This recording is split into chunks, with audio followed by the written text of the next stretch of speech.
This was fantastic. I love this. What's your take on this kitty ditty? Row, row, row your boat gently down the stream. Merrily, merrily, merrily, merrily, life is but a dream. I learned it in my earliest school years.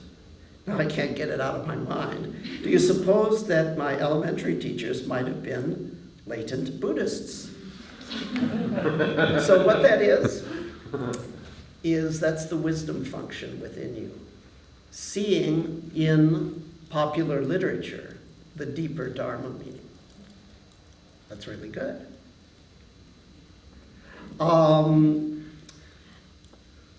They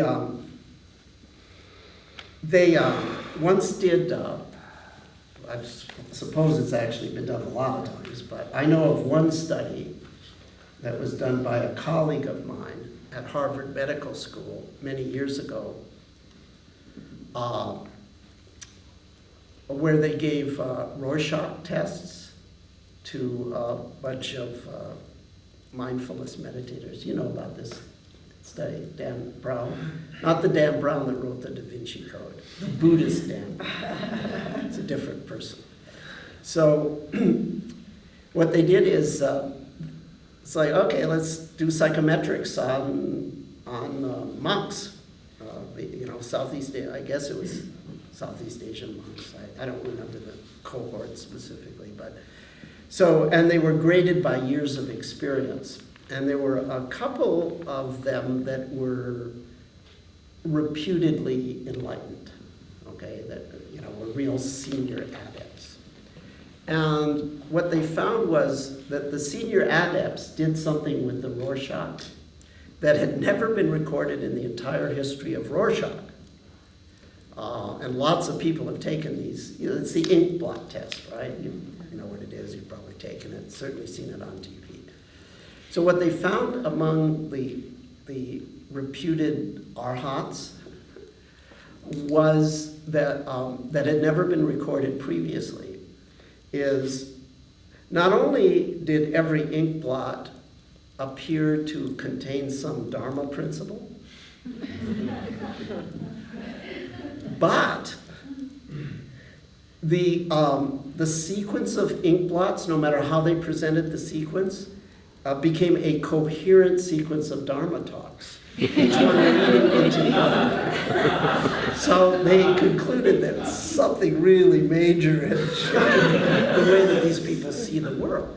Okay, it's like everything is the Dharma. A Marvel comic book is the Dharma. So row, row, row your boat is absolutely the secret of enlightenment. It's right in there, it's obvious. And I think you're right. They were crypto-Buddhists, every single one of them. Or maybe we're just seeing it in a certain way. You can take your choice. So what is this song about? What does my Dharma eye see in this song? Row, row, row your boat gently down the stream. Merrily, merrily, merrily, life is but a dream. So what's the stream?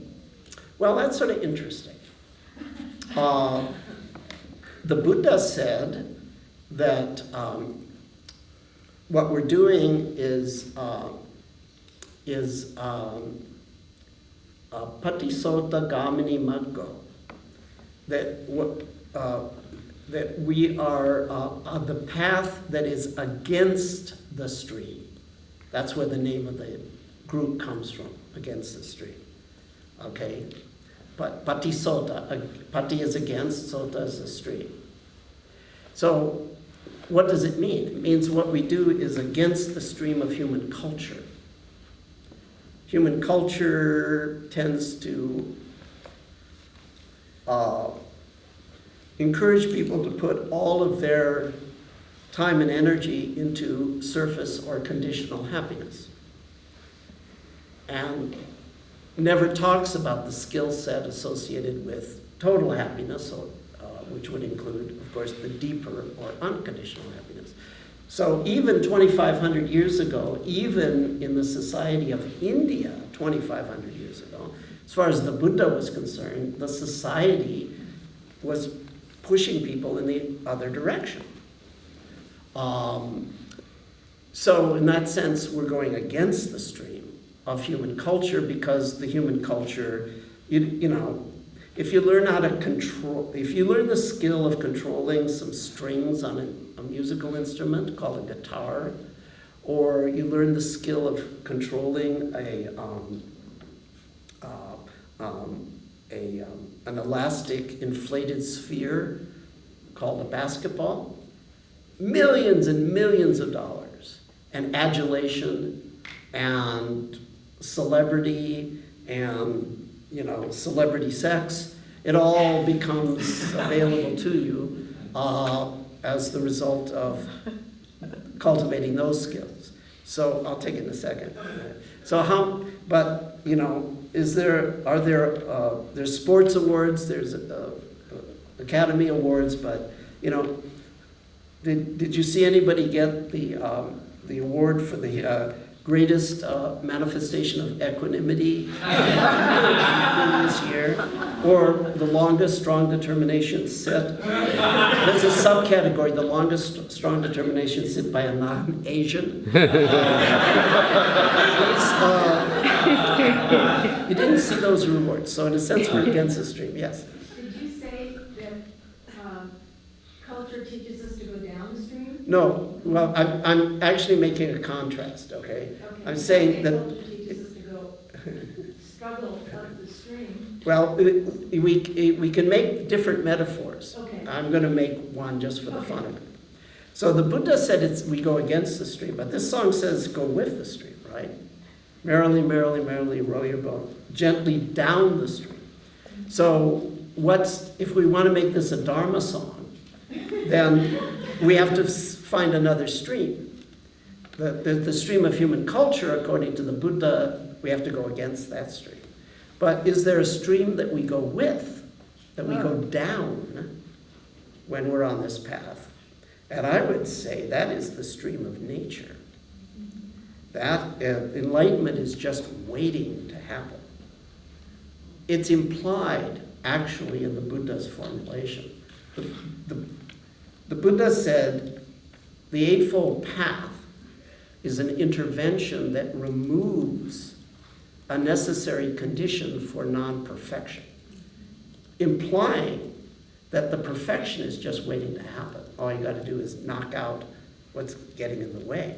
So when I said that it is possible that the spontaneity aspect that the masters speak about may be that they're tasting entropy. Well, entropy is the force behind all spontaneous, well, maybe not all, but well, I'm not a physical chemist, but it's the force behind spontaneous reactions. When things just happen, they happen because of entropy. For example, do you ever wonder why it is if you stretch a rubber band, all you have to do is let go and it shrinks? Well, it's because the rubber is made of a lot of different strands. It's a polymer. And when you stretch it, what you do is you impart an order to those strands, which goes, and as soon as you let go, it goes back to the disordered state. That actually creates a force. The spontaneity, the just happeningness.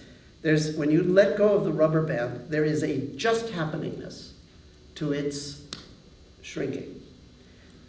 That's the taste of entropy. It just happens. It goes right down the stream. It falls into existence. So I think that the stream in this Dharma song is the force of nature itself that is constantly calling us to enlightenment. Now, you could take a Christian perspective because they say that God's always calling you, vocation, okay? Whether you can hear the call or not.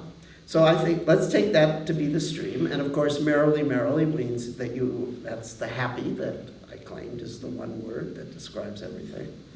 Life is but a dream. That means feather light and paper thin, which is insight into impermanence and emptiness. But the interesting thing is it encourages you to row your boat in addition to just go down the stream. So when you row the boat, you are exercising control through the oar. So do you know what